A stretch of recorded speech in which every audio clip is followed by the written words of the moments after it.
Bismillahirrahmanirrahim. Assalamualaikum warahmatullahi wabarakatuh.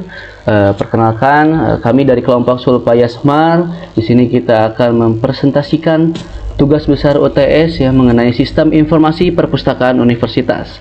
Sebelum masuk ke pembahasan, izinkan saya memperkenalkan teman-teman saya. Yang pertama, dan saya Arfian Setiawan dengan NIM 230 10 20 25.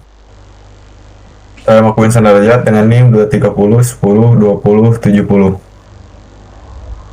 saya Muhammad Fatira Mukhri dengan NIM 2301 02084. Saya Muhammad Ilyas Satya Fauzan dengan NIM 230 10 20 90. Dan terakhir saya Sultan Fadilah Hilmi Kasmal dengan NIM 230 10 21 23.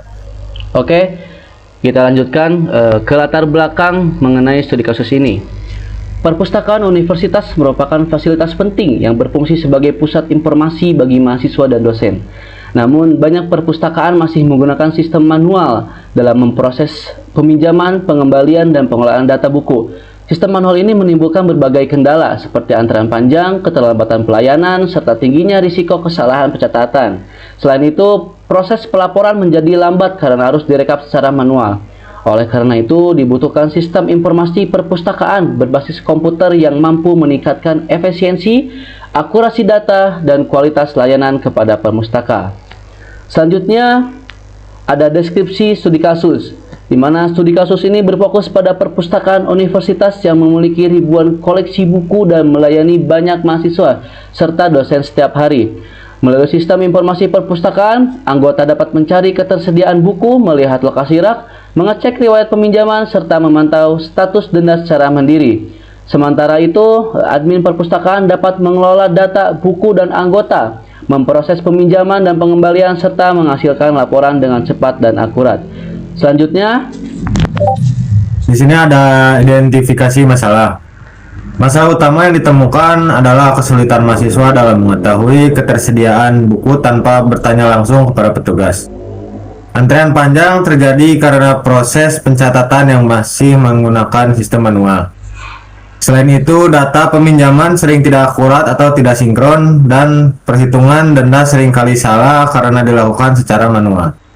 Kondisi ini menunjukkan perlunya sistem yang terorganisir dan terkomputerisasi.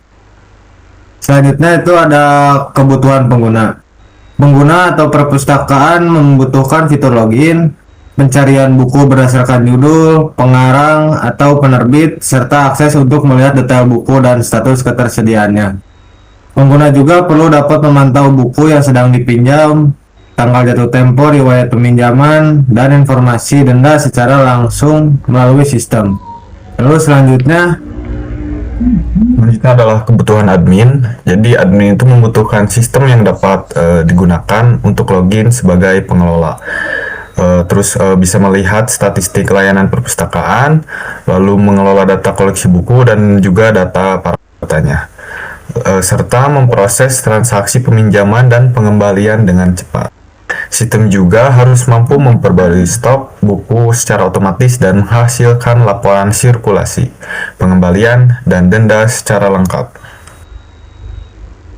Metodologi pengembangan itu yang digunakan adalah SDLC dengan model waterfall.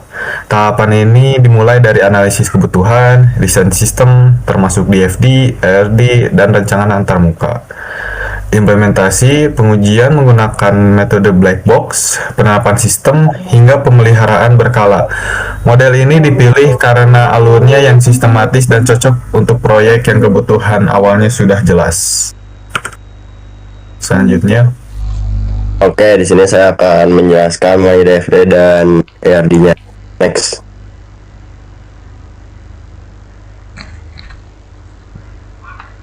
Ya, di sini ada entitas eksternalnya, pustakawan admin berperan sebagai operator internal sistem yang memiliki dua peran utama.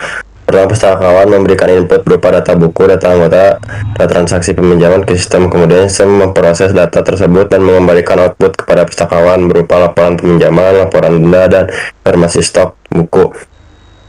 Lalu ada anggota mahasiswa atau dosen.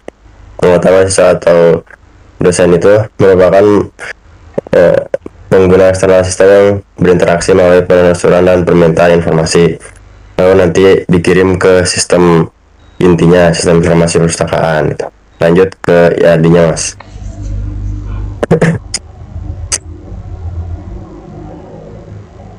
Ya, di sini ada entitas, ada 5 entitas ya.